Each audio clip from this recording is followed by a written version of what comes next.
Nah, nahmaduhu wa nasta'inuhu wa nastaghfiruh wa na'udzu billahi min shururi anfusina wa sayyiati a'malina may yahdihillahu fala mudilla lahu wa may yudlil fala hadiya lahu asyhadu an la ilaha illallah wahdahu la syarika lahu wa asyhadu anna muhammadan abduhu wa rasuluh.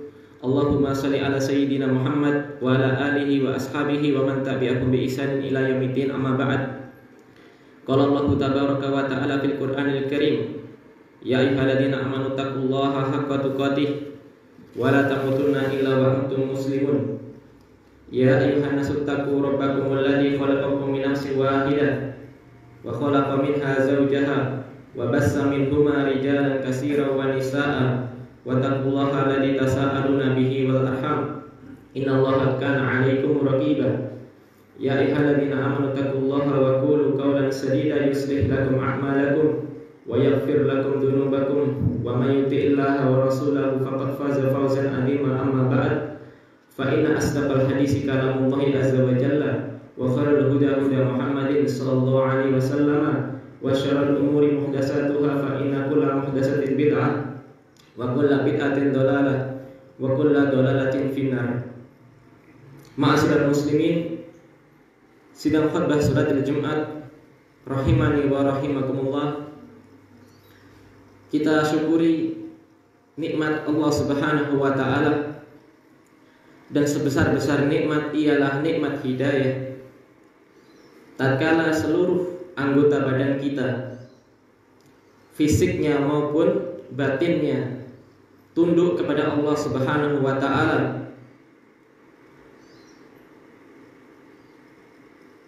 merealisasikan ubudiyah, apa saja yang Allah perintah kita laksanakan dengan penuh ketundukan, dengan penuh kepasrahan, aslama yuslim, maka ini merupakan nikmat, dan tidak semua orang Allah beri nikmat ini, maka kita syukuri jemaah.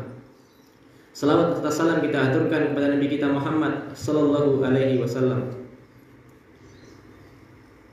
Pada 10 terakhir Ramadan ini, kita semua dituntunkan oleh Rasulullah SAW untuk menghidupkan 10 malam terakhir.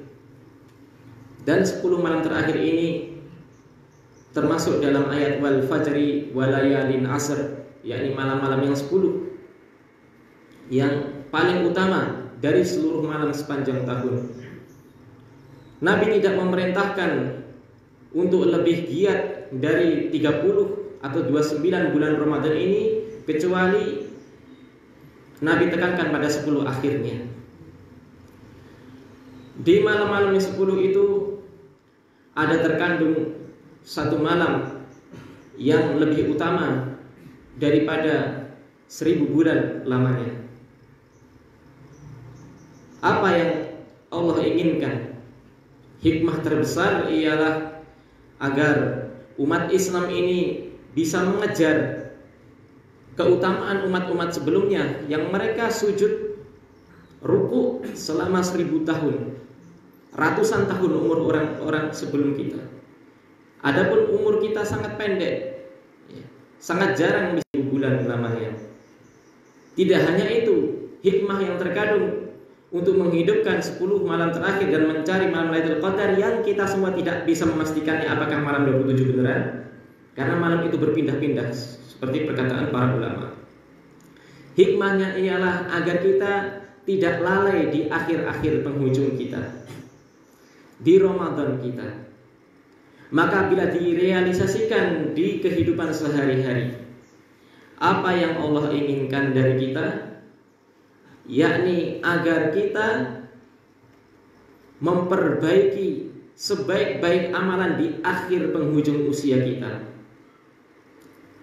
Kalau ditanya apakah yang pasti 40 tahun ke atas itu mati lebih dahulu, belum tentu. Maka sebenarnya kita semua berpeluang untuk sewaktu-waktu Allah panggil. Maka hendaknya seperti perkataan para ulama, anggaplah amalan-amalan akhirat.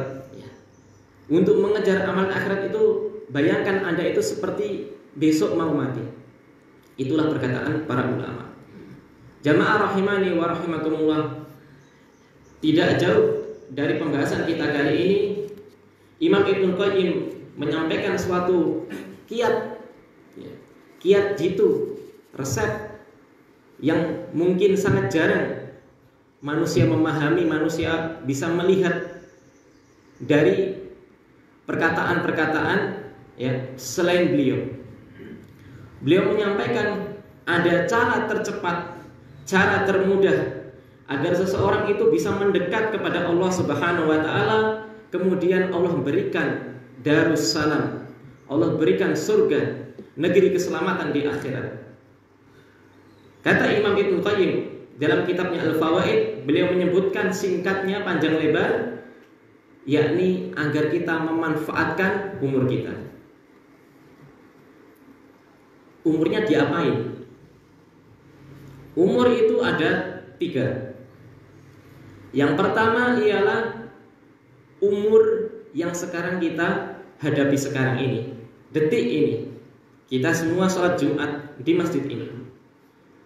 Yang kedua ialah umur yang telah lewat, yakni umur kemarin dan sejak awal kita dicatat sebagai seorang mukallaf dibebani syariat. Dan yang umur ketiga ialah umur yang akan datang besok, dan kita semua tidak tahu sampai kapan kita hidup di dunia ini. Maka titik pembahasan ialah apa yang harus kita lakukan dari umur yang telah selesai, dari umur yang telah lewat. Kata beliau, hendaknya memperbanyak penyesalan dari semua yang telah kita lakukan, baik itu amalan apapun, baik amalan jelek lebih lagi, maka harus sangat kita beristighfar. Amalan baik sekalipun juga kita harus beristighfar. Kenapa amalan baik diistighfari? Karena kita semua tidak bisa lolos menjamin apakah amalan kita itu diterima atau tidak. Apakah terjangkiti penyakit riya atau tidak? Oh, tatkala saya imam, tatkala saya membaca Al-Quran, tatkala saya bisa mengkhatamkan sekian kali dalam Ramadan, didengarkan orang lain, apakah ada timbul perasaan riya? Tidak ada yang bisa menjamin. Maka kita istighfari, kita bertobat. Makanya para ulama mengatakan, kenapa kok setiap sholat, habis baca sholat, yang pertama kali diucapkan bukan hamdalah, tapi yang pertama kali diucapkan setelah selesai sholat ialah astagfirullah, meminta ampun. Kenapa? Agar bisa membersihkan segala bentuk kekurangan-kekurangan dalam sholat kita, dari lalai kita, tidak khusyuk kita.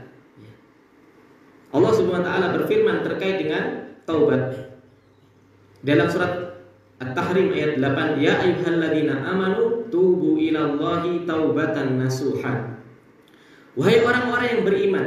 Ini yang disuruh orang-orang yang beriman kepada Allah dan akhir, bukan orang kafir, bukan orang fajir, bukan orang fasik, tapi orang yang beriman.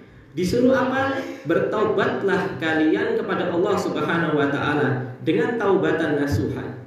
Umar bin Khattab radhiyallahu taala anhu ditanya, apa itu makna taubatan nasuha? Kata beliau ialah an yatuba minadz dzunubi sumala ya'udu ilaihi. Makna taubatan nasuha kata Umar bin Khattab ialah seseorang bertaubat dari segala bentuk dosa. Entah itu kesyirikan, entah itu dosa besar, dosa kecil. Kita bertaubat. Kemudian tidak sampai itu saja. Summa la ya'udu ilahi, tidak mengulangi dosa tadi. Maka saya ingin kejujuran dari para jamaah tanpa kita menghakimi orang per seorang. Bagi Anda yang kemarin masih ada bolong puasa, selamanya itu akan menjadi hutang. Selamanya itu akan menjadi hutang dan akan diperhitungkan oleh Allah Subhanahu wa taala. Entah apapun uzur itu, apalagi kalau tanpa uzur. Jangan kita menggampangkan, oh nanti ikut euforia Idul Fitri.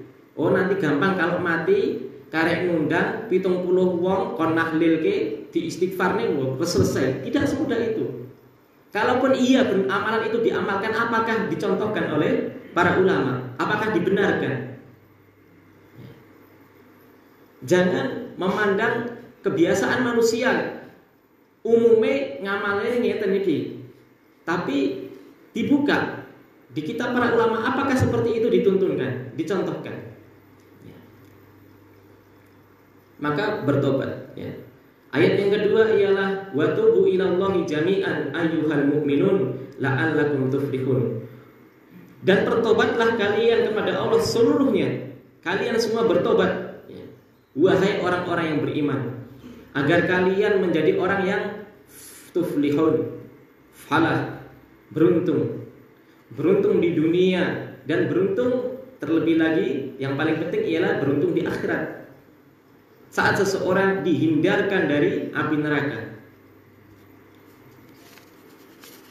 Dari sahabat Abu Hurairah radhiyallahu taala anhu dalam riwayat Imam Bukhari, Abu Hurairah mengatakan, saya pernah mendengar Rasulullah SAW mengatakan, wallahi inni la astaghfirullah wa atubu ilaihi fil yaumi aksara min 70 marrah. Demi Allah, sungguh saya beristighfar kepada Allah Subhanahu wa taala dan bertobat kepadanya dalam satu hari lebih dari 70 kali istighfar. Di riwayat yang lain 100 kali dalam sehari. Padahal beliau seseorang yang ghufira lahu ma taqaddama min dzambi wa ma yata'akhkhar. Beliau sudah dijamin masuk surga, sudah diampuni segala bentuk dosa yang telah lalu ataupun yang akan datang. Namun beliau beristighfar. Bahkan tatkala turun surat An-Nasr, idza jaa nasrullahi wal fath, saat Umar menanyakan tentang apa ini, maka Ibnu Abbas menjawab tentang telah dekatnya ajal Rasulullah sallallahu alaihi wasallam. Apa yang beliau amalkan? Sebelum ayat ini turun, sebelum terjadi Fathul Makkah, beliau tidak membaca dalam rukuk dan sujud. Tapi tatkala ayat ini turun, tatkala terjadi Fathul Makkah, kaum muslimin menang dengan kemenangan yang besar, seluruh kumpulan-kumpulan banyak suku kabilah masuk Islam, Nabi menambahkan doanya dalam rukuk dan sujudnya, subhanaka Allahumma bihamdika Allahumma firli. Ini ucapan istighfar, Allahumma firli. Apakah tatkala beliau memperoleh kemenangan yang besar, lalu apa? Pesta, gawe apa? Acara pembubaran panitia, senang-senang mangan belah ini belah itu. Beliau banyak ibadah. Maka tidak heran, ya, para ulama terdahulu tatkala sudah mencapai umur 40 tahun tikarnya itu digulung, Pak. Kalau umurnya sudah 40 tahun tikarnya digulung. Beliau di malam hari tidak tidur, beliau beriktikaf. Para ulama dahulu mereka bangun di malam hari tidak tidur. Karena apa? Menanti ajal. Karena sudah sadar diri umurnya sudah tidak panjang lagi. Bismillahirrahmanirrahim. Wal 'asri innal insana lafi khusrin illa alladziina aamanu wa 'amilus shalihati wa tawassaw bil haqqi wa tawassaw bis sabr.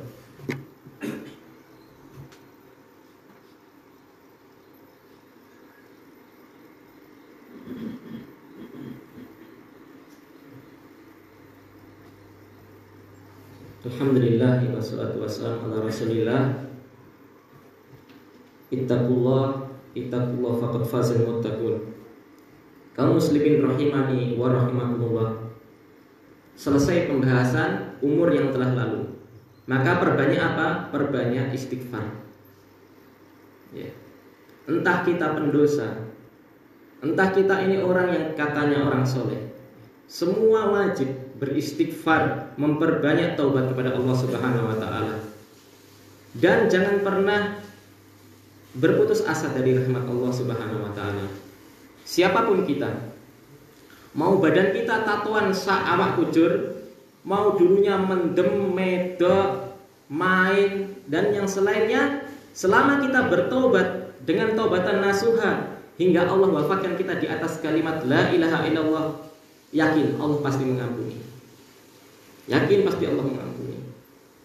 Innamal a'malu bil khawatim. Yang Allah hitung, yang Allah jadikan timbangan dalam menilai hambanya ialah akhir-akhir kehidupannya. Maka tidak heran Ramadan itu yang menjadi titik pemberatnya ialah 10 akhir, bukan 20 awalnya.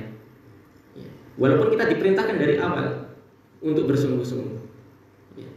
Maka jangan pernah berputus asa. Ya. Siapapun kita latar belakang kita semua tidak semua dulu langsung lahir jadi alim, tidak. Ada yang dulu pendosa ini dan itu, tapi masih ada kesempatan.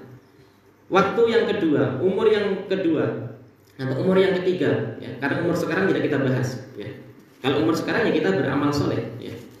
Umur yang akan datang, apa yang harus kita lakukan?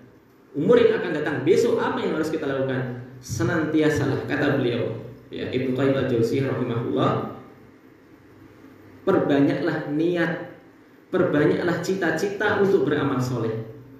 Baik nanti dimudahkan oleh Allah ataupun Allah tidak takdirkan.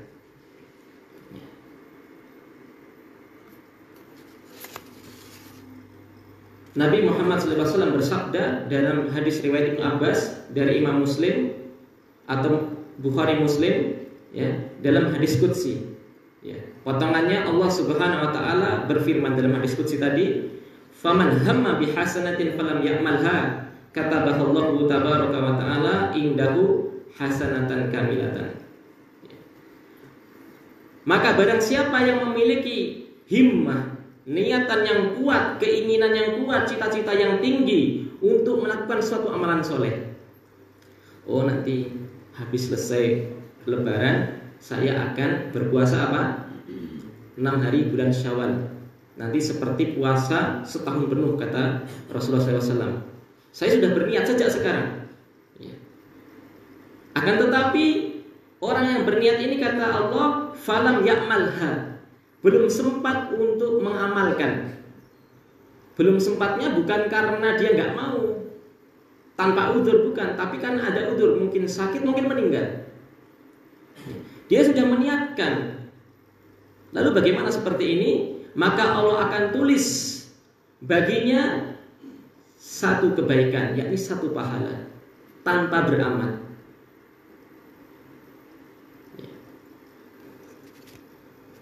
Maka jamaah rahimani wa rahimakumullah, umur yang telah lewat dan besok yang akan datang itu ternyata ada amalan yang tersembunyi yang banyak manusia mungkin tidak terpikirkan. Dan ingat, lihat apakah amalan itu amalan jawarih, amalan anggota badan? Tidak. Ternyata semuanya ialah amalan hati. Taubat itu merupakan amalan hati diiringi amalan lisan. Amalan lisan itu kalau kita anggap amalan yang tanpa modal, modalnya yang iso duwe lambe saged. Ya. Intinya kembali ke amalan hati. Amalan yang besok yang akan datang ternyata juga amalan apa? Amalan hati, niat. Maka hati-hati selalu menjaga niat. Jangan sampai seseorang itu terbesit niat kotor, niat jahat, hasad, dengki. Ya. Kalau seseorang itu disibukkan dengan debat, disibukkan dengan dendam kesumat, dengan niatan-niatan, oh nanti saya bantah nanti pada Ramadan, maka hatinya akan tersibukkan dengan dendam. Maka sibukkan kepada cita-cita yang tinggi. Ya. Apa? Ya, sumbangsi kita kepada Islam. Sudah punya jasa apa kita kepada Islam? Ya. Maka ini pentingnya apa? Pentingnya amalan hati. Nabi Muhammad SAW bersabda dalam hadis riwayat Muslim dari sahabat Abu Hurairah radhiyallahu anhu, Nabi bersabda, "Innallaha ta'ala la yanzuru ila ajsamikum wala suwarikum wala ila suwarikum." Ya. Sesungguhnya Allah Ta'ala tidak melihat kepada fisik kalian, wajah kalian, ganteng napa ayu napa elek, napa ireng napa putih, tidak. Walakin yang dulu ila qulubikum. Akan tetapi yang Allah pandang, yang Allah lihat ialah apa yang ada dalam hati-hati kalian, yakni ketakwaan. Maka pentingnya menjaga kebersihan hati. Ya. Maka manfaatkan umur kita sebagaimana Allah Ta'ala berfirman dalam surat Al-Asr, wal asri, demi masa.